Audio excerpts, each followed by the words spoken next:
देखिए, नॉर्मल कमल की जो कलियां होती हैं, ठीक है, वो, फिर उसके बाद नीचे अदर कलियां। ये नहीं सोचना कि हमने बनाया है या हमारा बना है। जितनी बार आप बनाएंगी उतना ही आपका प्रयास होगा, उतना ही हाथों में सफाई आएगी, ठीक है। इसलिए उस चीज़ को चाहे 10 बार बनाना पड़े, 10 बार बनाइए, तब जाके हाथ सेट होंगे, ठीक है ना। तो आज बनाएंगे कलियां। पहले कमल की देखते हैं, नॉर्मल कली। देखो कैसी होती है नॉर्मल कली। विशेष ध्यान देना है डाल का। डाल अपने हिसाब से होनी चाहिए, ना मोटी ना पतली।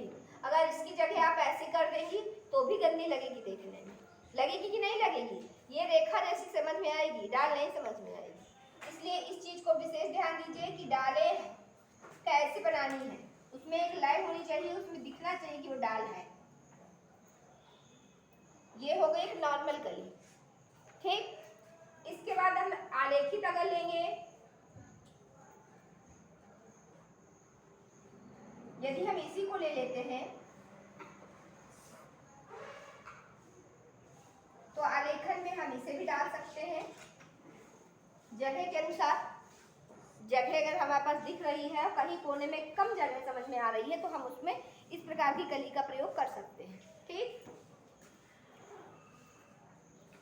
आलेखन को सुंदर बनाने के लिए इन कलियों के रूप को थोड़ा बदल दिया जाता है, क्योंकि यह आलेखन है। आलेखन में अलग कर देते हैं चित्रों को सुंदरता के लिए, तो उसके रूप प्रतिरूप में अंतर आ जाता है, वास्तविकता से इसका संबंध नहीं होता।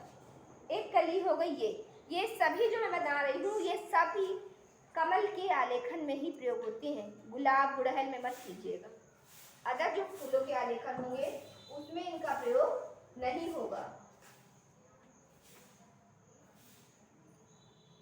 इसी को थोड़ा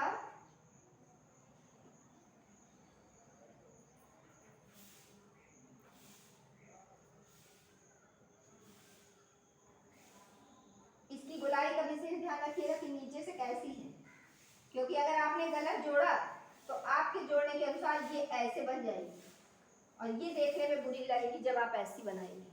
ये तरीका नहीं बनाना है, बनाना है आपको ये, ठीक है। थोड़ा सा और सुंदर बनाना है जगह देखकर,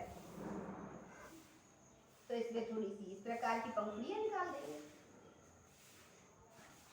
ठीक। समझ में आ गई? कितनी बनाई मैंने? 4 बनाई अभी।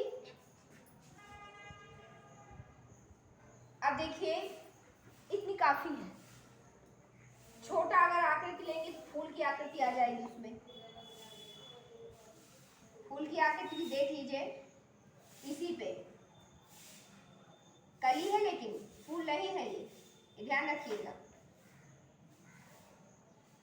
है ये कली, फूल नहीं है, बस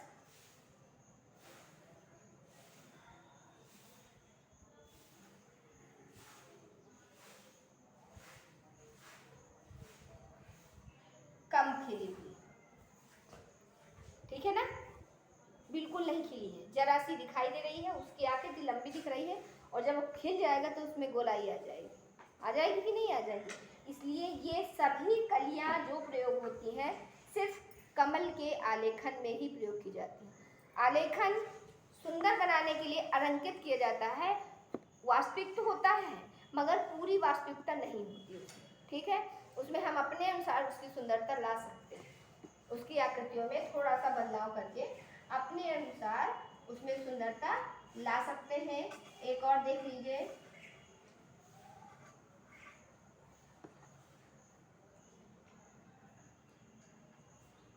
अब इस तरह की आकृतियों का प्रयोग आप लोग मेहंदी में भी करती है ना? करती है कि नहीं करती है? Yes ma'am.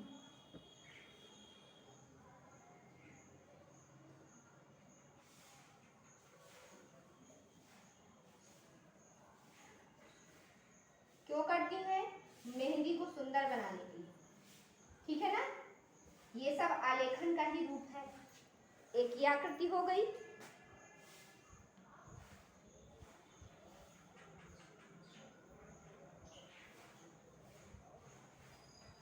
ठीक। तो ये जितनी भी कलियां है सिर्फ और सिर्फ कमल के आलेखन में प्रयोग होती है। अब इन्हें बना लीजिए। आज इसको बनाइए, कल इसका फूल बनाएंगे, परसों इसका आलेखन बनाएंगे, फिर अदर फूल चालू करेंगे, फिर उसकी कली, उसका फूल, उसी प्रकार, ताकि ये हाथों में बैठ जाए। अगर ये बैठ जाएगा आपके हाथों में तो जो भी आलेखन आप बनाएंगी कमल का गलत नहीं है। ठीक, समझ में आ गया है? ना आए तो पूछ लीजिए मुझसे, कोई दिक्कत